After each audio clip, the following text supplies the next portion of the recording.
On this edition of IQ Smart Parent, your child's classroom may be getting a makeover thanks to the rise of the maker movement. See how 21st century students are using high-tech tools, do-it-yourself ingenuity, and good old-fashioned hands-on problem solving to take learning to a whole new level. We are all about the maker movement and how it is revolutionizing education. So stay with us because IQ Smart Parent starts right now.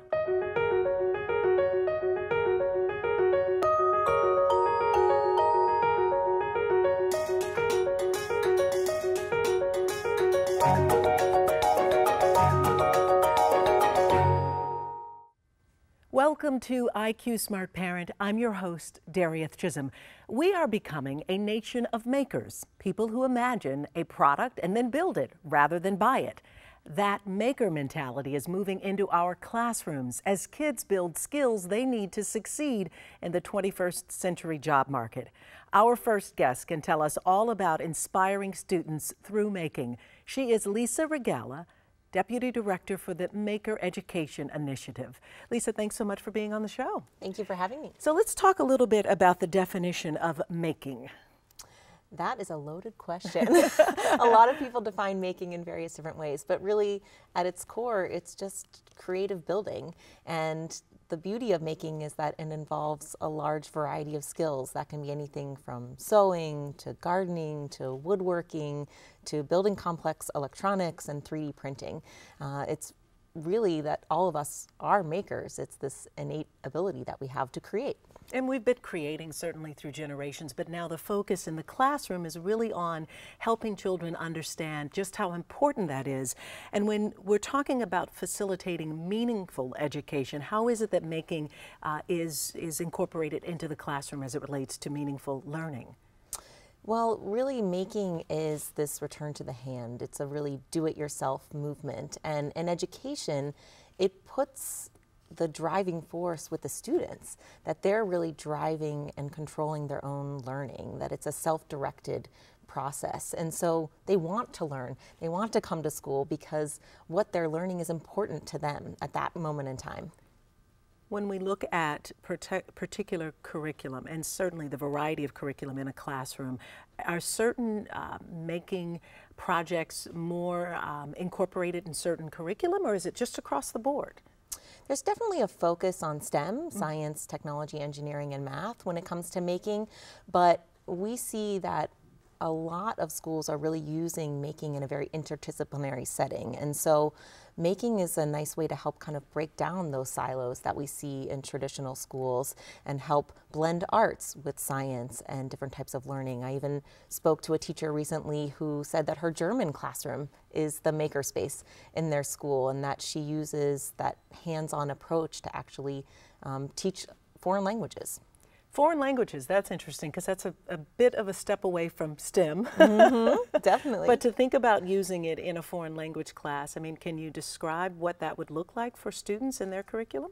So for instance, in that classroom, they labeled all the parts of their classroom in German. They were doing a project with them where they were building pieces in their classroom and they would have to go up and ask for different parts and materials in German. So they'd have to say, I need 3 straws to do this. And so it was a really practical use of language, and then that really stuck with the students. We know this obviously benefits students, but when we look at teachers and their ability to really transform their classrooms into maker classrooms, do you find that some of them are challenged to do it, to think of ways to incorporate making in their curriculum, or does it evolve quite naturally? Yeah, I mean, we're all born makers, so a lot of it is just kind of returning to that playful, creative side that we had as a child and remembering that we all have that drive to create and make. And we might not think of it in our day-to-day lives, but maybe it's a hobby. Maybe we like to sew, or we you know, like to build things in our spare time, or even scrapbook, for instance, right? And so really it's in thinking about how we shift the classroom so that it's not that the teacher knows everything, but that it's really putting the onus on the students, that the students are driving the learning. And that's really the shift, helping a teacher and an adult, even a parent, right, to step back and let a child struggle, let them work through the problems on their own, and be there as a coach and a facilitator to really help guide them along their process. How can teachers, though, find innovative ways to include making projects in their classrooms, particularly for those that are outside of the traditional STEM arena? Reaching out into the community is a great way to do that. A lot of schools bring artists in residence or makers in residence into their programs. There's a lot of great parents or other community members that have skills that they can bring in. So if a teacher's not comfortable right away, they can do that. But honestly, it's just diving in and getting started. A lot of spaces really just start from a champion in that school that has a vision, and then once others see how engaged the students are in learning in those spaces, then others kind of, you know, grab on and build the confidence as they go. Recently, President Obama linked the maker education to building up our country's manufacturing industry. It's a very interesting link, but inform us a little bit about what you think as it relates to that link. I think it's a really strong and natural link, actually. We think about our manufacturing processes today, and they're very different from what they were a long time ago, and they really are involving these STEM skills, and we need a new workforce, and we need to increase America's manufacturing plants. And we think about in schools a kind of traditional shop class, for instance, and how that might have been training manufacturers. Well, our maker spaces are now kind of that new evolution and training our future manufacturers and bringing those STEM skills, bringing the problem-solving skills, the collaboration skills that we need to this 21st century manufacturing workforce. Lisa, thank you so much for joining us for this edition of IQ Smart Parent. We've got so much more we want to talk about, and we are looking forward to showing you an absolutely incredible project made by high school students. You don't want to miss this. I promise you're going to be amazed by what these kids created. But up first, it's easy to see how making builds science, technology, engineering, and math skills. But take a look at how this innovative educator uses hands-on projects to build a better understanding of poetry. Here we go creative, in London, and masquerading. In this room you see some of our 7th graders. They are making a robot theater where poetry comes to life. They get a poem and they must make a roboticized diorama to bring the poem to life. We're probably gonna have like Daddy standing somewhere around here, and we'll have a motor with like a popsicle stick or something to knock him over so he falls into the pond. And we're trying to make this spin. Poetry can be challenging for a lot of kids. They don't like it, they don't understand it, and so I thought this might be a way to make it more fun. How do you understand a poem? It's the repetition of the reading of the poem that helps you understand it. So when you build something, you have to really think about it. They may glean some more meaning from it. On the last day of October, when dusk is falling. This is a way to be creative with technology. I'm joined by Greg Marks of Winchester Thurston School in Pittsburgh, Pennsylvania, a strong model of what's possible when we commit to making in the classroom. Greg, you are the K-12 Science Department Chair at your school, and you've got some pretty incredible prototypes of artificial limbs that were designed by your students. So as we get started and we look at this, let's talk about this program and what it's designed to teach kids. So thank you for having me. The program is designed to give kids an authentic engineering and design experience. A lot of our students want to be engineers, and they're sitting in a traditional classroom studying, taking tests, and we want to give them a chance to design, to produce something, to show us not only what they know, but what they can do. How old were these children who created these, and in what classes and subjects? So for the prototypes you see here, her name was Emily. She's a senior. And the class that she was in last year that I teach again this year is called Research Science. It's an engineering and design course. We try to get as many students to take the classes as possible, so it's open to sophomores through seniors. Take me through this so that we're clear as to what's on the table and the process by which it involved.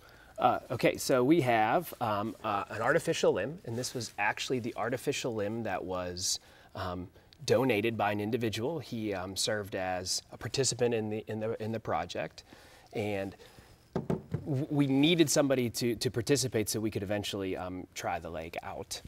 We needed dimensions to go off of, height, weight. And what we have here is the finished product of the prototype.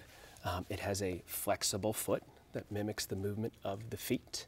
It has a leg that is designed to mimic the bones in your lower leg. And then it has a socket. And all of these were 3D printed, different plastics, different colors, show different parts. What we're able to do is, with the 3D printer, is a lot of trial and error learning, and that's what making is all about. This part of the leg ended up being too thin, and we tested it, and it broke, and we saw that it could break there, so the final design actually had a thicker segment there that added to the structural integrity of the leg. In a similar fashion, the goal was to design a foot that mimicked a real prosthetic foot. This is called a satch foot. It has wood on the inside that's hard for support, and it has foam on the outside for flexibility. And the first foot we actually used is made of a flexible plastic that was too flexible. So again, we didn't realize that was a mistake until we did it. So, I'm sorry. We're talking about creating each of these elements using a 3D printer. That's amazing in and of itself.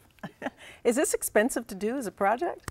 It's not, and that was one of the goals of this project. A regular leg like this, depending on your insurance and where you get it from, thousands of dollars, right around $5,000. We were able to print that leg for under $25 in material. Wow. A leg like this takes about a month to make from start to finish, and total hours of printing was about 50. So it's a much quicker process, a much cheaper process. The printer itself, it depends on the model. There are some expensive models, $3,000, $4,000, but you don't need those in terms of what you might want to do in your classroom. You can get away with printers that are $400, $500, $600. Does this ultimately, or could it ultimately involve in lesser costs for the patients when it's all said and done? I mean, are we essentially finding a cost-saving measure overall that may impact the medical field entirely?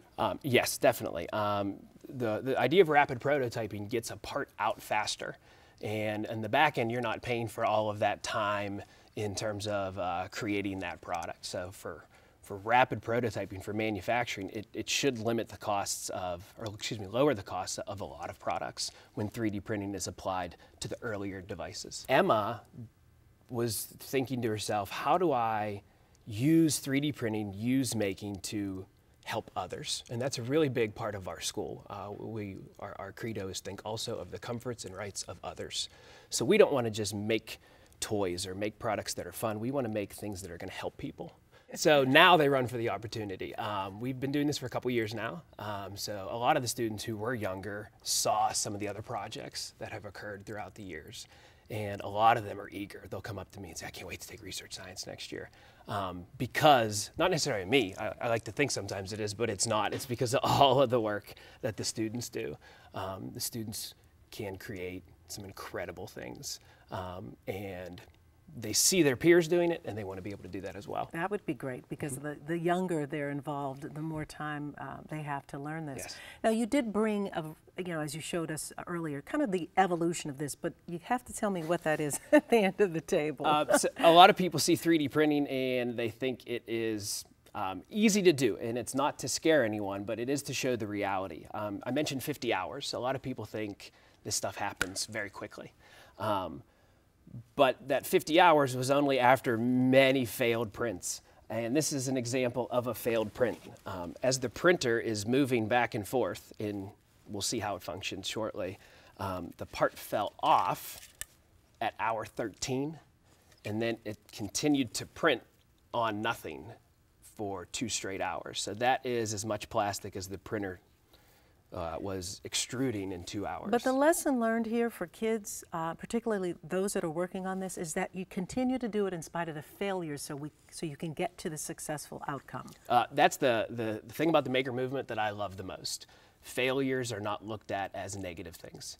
When you get a question wrong on a test, that's a negative thing. In this case, every failure led to new information that made that product that much better.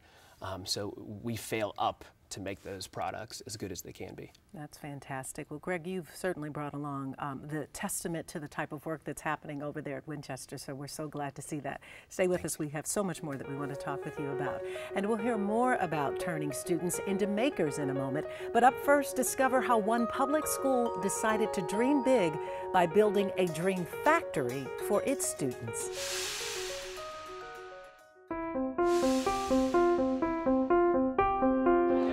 This is our Dream Factory kickoff day at Elizabeth Ford Middle School. You can make all kinds of things, robots to cups. Once you add it to Animation Express, it fast forwards it. If you could redesign, every child in our school will come through the Dream Factory. In our art area, children are able to create products and ideas using art and 3D printing and computer technology. In the industrial technology classroom, they're incorporating traditional, but also incorporating that with plastics and glass and laser cutting. And in our computer classes, it's creating programming to manufacture products that can move. I use the Makey Makey to make it more interactive. We have a charge to provide opportunities for children in our world to learn these technologies. This is an idea that I came up with. It's an iPad holder. It's going to be able to stick to a wheelchair. It's changed the culture of our school.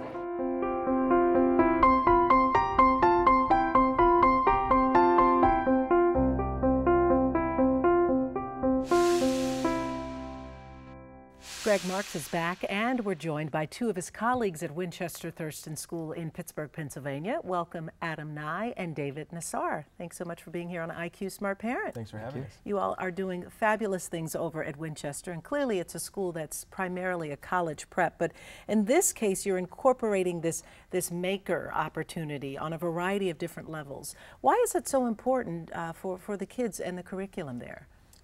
I think it's really transformed our school because you have a certain set of skills that you learn in high school, but when you start to apply those skills to real-world situations, that's when the real learning takes place. And so we're not just teaching our students skills at Winchester Thurston that they can later apply once they leave our school, but they're actually able to apply them right there in the school. I had a student last year who, while driving on the roads, realized that there was a pothole problem in Pittsburgh, and he wanted to try to fix it. So he 3D printed something that could fit underneath a car and could sense the road and then send data back to a human who could do something about it. And so that's real learning. You have a student who's going out there and seeing a problem and trying to fix it. How is this working to transform the teachers, though? The maker movement obviously is all about the kids really integrating and using their hands and their imagination, but for teachers this has to be pretty profound. Go ahead, Greg. It is. It's transformed the way I approach a class, because so much about how I used to teach was, here's the exact material you needed to know, because at the end of the year, here comes this test that you have to take. When we have situations like this that you see in front of us, there really is no right answer. There's just better versions of it. So not knowing what the answer should be kind of takes down some of the walls in the classroom of this is how I know I've learned something. And they're able to explore different scenarios. They're able to show their ability to be successful in different ways. So I have to approach the class completely different, because there's no set way to do it. Right, I would say as teachers it really makes us have to elevate our game, because we have to be ready for a student coming at us with their own problems that we hadn't thought about previously. You know, you can't go in with a script that you're going to read. You have to come in each day and face the challenges with the students.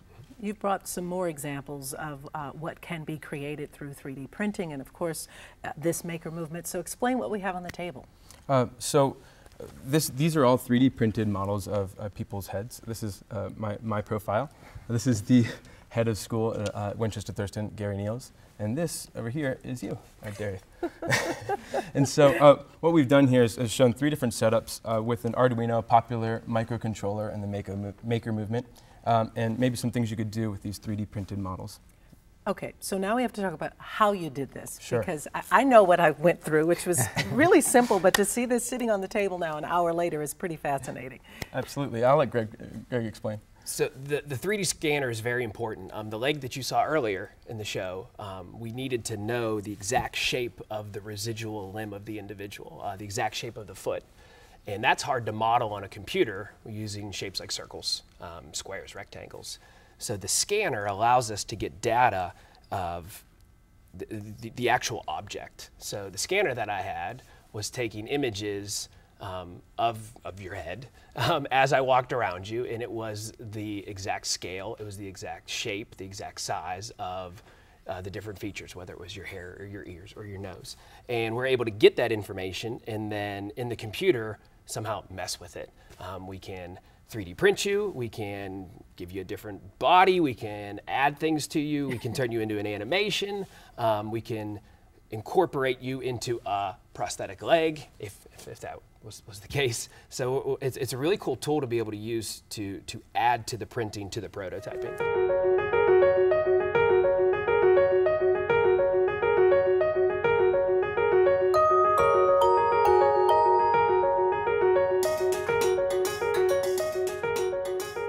And here we've made some nightlights. So I can show you a little bit about let's see how they work, yes. Yeah, so this first one, we'll just show you how, if you turn this on, this will go through a series of colors, showing students how, as you mix different colors of light, you can get different colors of light. And just within my profile, we'll show those different colors of light there. And that's exciting, but we can make it more exciting. I always tell my students, so what's the next level up from this? The next level up would be this one I have next to me, which is the head of school, Gary Neals at Winchester Thurston. We put this inside. This is a true nightlight. Now we have sensors integrated, and if I turn this one on, a nightlight only should turn on when it's nighttime, so I'm going to simulate nightfall by putting my hand over the sensor, and that's going to block out the studio lights. When I do that, the light turns on. When I bring it back, it's daytime, the light turns off. As you can see, as I bring my hand over that sensor, the light turns on only when the sensor is being blocked. And then the last one, but certainly not least, would be your model, Darius. And here, if anyone's lived through the clapper commercials from before, we can see that I've made a simple clapper for you. So if you put this inside here, and Greg, if you would do me the honors. I'd love to. When we clap, the light turns on. Clap, the light turns off. Thanks, I Greg. love it. Wow. And so this is all fun, but what the students do is take these skills and then apply them to real situations. I had some students who did a simulation of some traffic flow, and so they were able to, using a 3D printed model of traffic lights, get these traffic lights to light up, and at the appropriate times when maybe a car would pull up to an intersection. I had some other students last year who took the sound sensor that I used for the clapper and decided that they wanted to use it to monitor the sound in the library and let students know when it was getting too loud. Are they ever intimidated by the complexity of this? I'm looking at this and thinking to myself, geez, what it would take to do it, but are the kids intimidated by it? Or I would assume that some of them would be fascinated and eager to learn how to do it.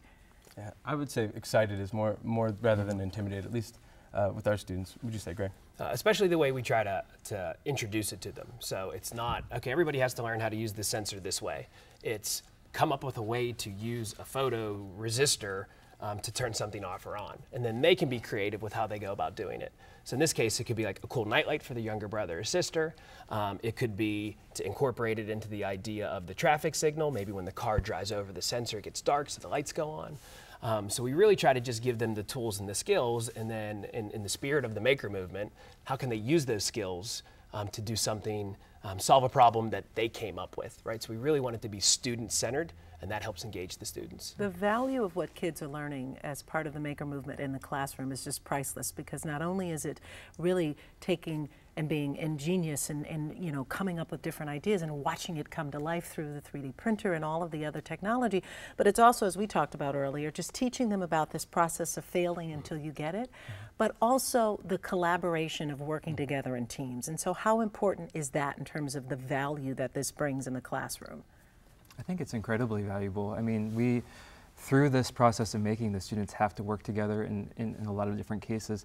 I think also, they're often working with different experts in the community. They're having to work with their teachers. This is sometimes unknown territory for all of us. And I think the other big piece with collaboration is they're having to think about their community. How do they collaborate with different people in their community to have a positive impact on them? It's certainly applicable. They're not just working projects and putting them on a shelf. They are literally creating things that people are using and need to use. Precisely. Yeah, certainly. Adam, before you moved to your current position, you worked in various museums. And so how are you taking the work that you did at museums and now integrating that into the classroom? Yeah, so I had the pleasure of being a part of the start of the makerspace at the Children's Museum of Pittsburgh, as well as the Children's Museum in Texas. And through that experience, we learned a lot about providing learning opportunities for students to make things, as educators, we learned about how to be flexible and open-minded so that students who are pursuing these making activities have the opportunity to do so as they choose. And I think we apply that a lot in the teaching at WT, where we as teachers are trying to be more flexible and open-minded and allow the students to take direction. We also learned at the museum that in order for children to be successful in making opportunities, it's really important that they have the essential skills. So you have to start at the very beginning with some of this work. And we're doing that at WT through a partnership with the Children's Museum of Pittsburgh and our kindergarten classes, where the museum helps us to introduce making with our students at the kindergarten level, giving them the opportunity to make things and build on some skills like collaboration, how to communicate your idea and actually see it through. And children in kindergarten are learning those skills and building on that through their schooling at WT, so that when they get to classes like Greg and Dave's, they're able to actually really make some phenomenal things. Great, great. Well, guys, unfortunately, we've run out of time, but this has been fascinating, and we appreciate it. And thank you so much for being here, part of the show. Creativity, confidence, and imagination. That's the wish list we all want for our children. Talk to your kids and their teachers about the value of making in the classroom. It's one more way we can deliver the inspiring education our kids deserve. Thanks for being here, and we'll see you again next time on IQ Smart Parent. Want to learn more about IQ Smart Parent? Visit us online at iqsmartparent.org for more episodes and additional tools and resources. Connect with us on Facebook, Twitter, and Pinterest to share your thoughts on being a 21st century parent.